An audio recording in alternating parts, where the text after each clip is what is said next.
I'm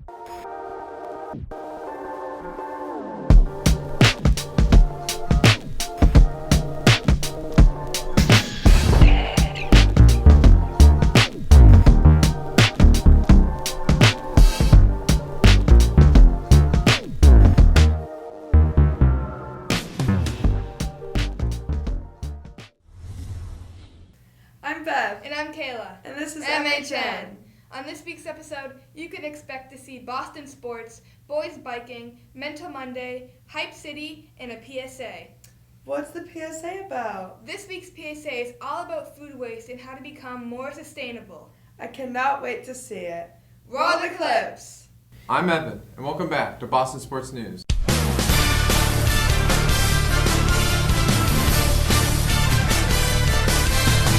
The Celtics are 50-23 on the year. They lost to the Houston Rockets 111-109. Then they beat the Minnesota Timberwolves 104-102 and the Portland Trail Blazers 126-112. Then they lost to the Utah Jazz 118-117. Then they beat the Sacramento Kings 132-109. The Celtics have also clinched a playoff spot this year, and they will play the Indiana Pacers on Friday at 7 p.m. The Bruins are 54-11-5 on the year. They beat the Winnipeg Jets 3-0. The Minnesota Wild 5-2, the Buffalo Sabres 7-0, and the Ottawa Senators 2-1. They will play the Montreal Canadiens on Thursday at 7 p.m. The New England Revolution are 3-0-1 on the year. They lost to LAFC 4-0, then rebounded to beat Nashville SC 1-0. They will play DC United on Saturday at 7:30. The NCAA basketball tournament had 3 New England schools play. 15-seeded Vermont lost to 2-seeded Marquette 78-61. 11-seeded Providence lost to 6-seeded Kentucky 61-53, and 4-seeded UConn beat 13-seeded Iona 87-63, then beat 5-seeded St. Mary's 70-55.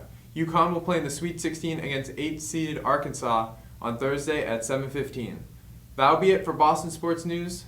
Make sure to tune in next time, and now to Grafton and Felix with Mental Mondays. Hello and welcome back to Mental Mondays on a Thursday. Today we'll be taking a closer look on how art can affect your mental health. Art can come in many forms, like paper mache, origami, drawing with pencil and paper, painting on a canvas or just paper, or digital art. Different forms of art can affect you in many different ways. It can have a calming effect and lower stress in your life, or it may help you focus, and this is all subject to your own interpretation and your own body. According to mentalhealth.org, engaging in any form of art can make us feel more engaged and resilient, while also alleviating anxiety, depression, and stress. By engaging in art, you are focusing on self-discovery. Learning what you can and can't do is a great way to help you move forward, in order to help you learn how you can handle tough situations. According to rtor.org, as mentalhealth.org said, art can help with many things, such as stress and depression. However, it can also help with other things, such as eating disorders, trauma, and physical illness, by helping you concentrate on something simple to relax your brain. Here on MHN, you may be familiar with our very own Sarah Duran on Stay Artsy. She's been doing art for quite a bit, explaining her process and walking us through how she does it. So we wanted to take the time to interview her and really get to know what she has to say. Let's get to the interview.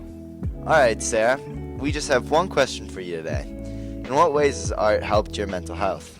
Well, every week for my Stay Artsy segment, I look forward into making my projects, and art really helps me cope with all the stress I've been dealing with lately. Awesome, thank you. Of course. Well, it looks like that's going to be it for this week's episode of Mental Mondays. Thank you to Sarah for taking the time out of her day to be interviewed, and I hope you all enjoyed, and see you next Monday.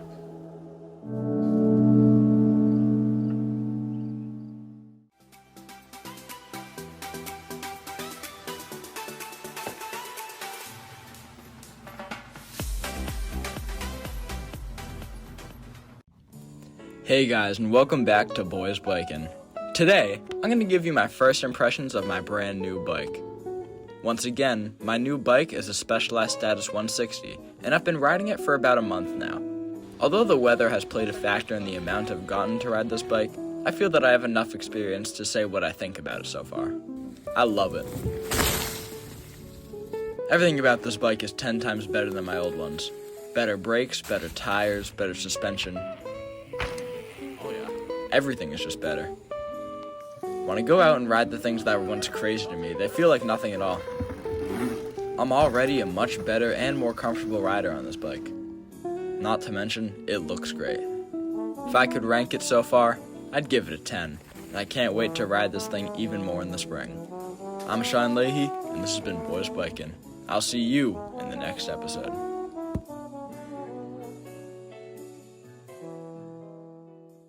Counting double-digit thousands. Yes!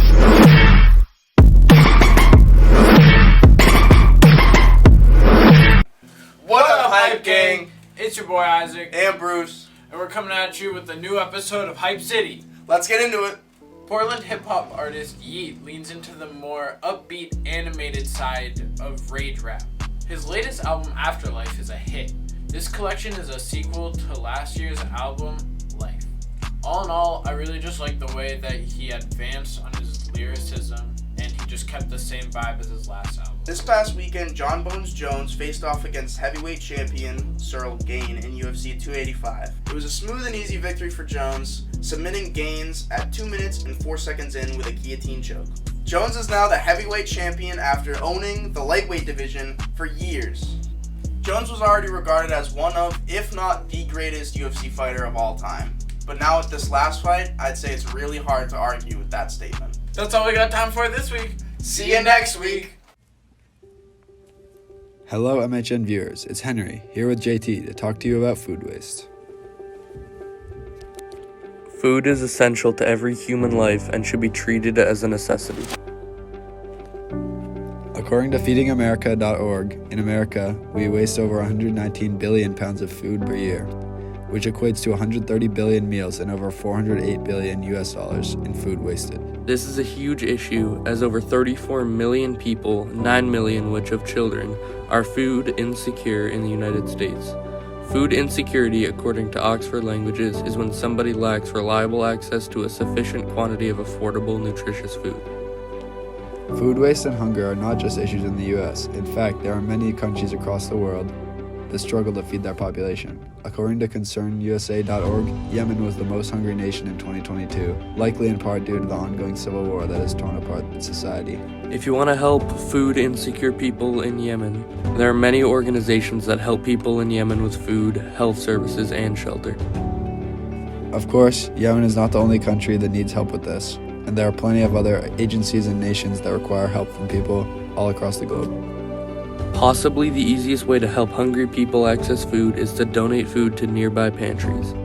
Some nearby food banks are Open Table in downtown Maynard, as well as Maynard Food Pantry and Stowe Food Pantry. Even if traveling to these pantries feels difficult, donating food is still possible. Maynard High School and its students hold many food drives per year, which are typically boxes located in the hallway by the front office. Bringing non-perishable food items to put in these boxes is an easy way to do your part to fight hunger in the United States. Another way to support these initiatives, especially in Massachusetts, is to support the Bill Emerson Good Samaritan Food Donation Act, an act designed to protect food banks and food nonprofits, as well as other organizations that donate food. There are plenty of ways to help fight the problem of hunger, and we encourage you all to research more opportunities to do so. Also, if you personally are experiencing food insecurity, do not hesitate to reach out to a school counselor, the school nurse, or another trusted adult. Thank you for listening to Thursday PSAs. Make sure to be aware that food is an issue for many Americans and people globally, and there are easy ways to help. Thank you for watching this week's episode of MHN. I always love watching MHN. Have a great week, Tigers!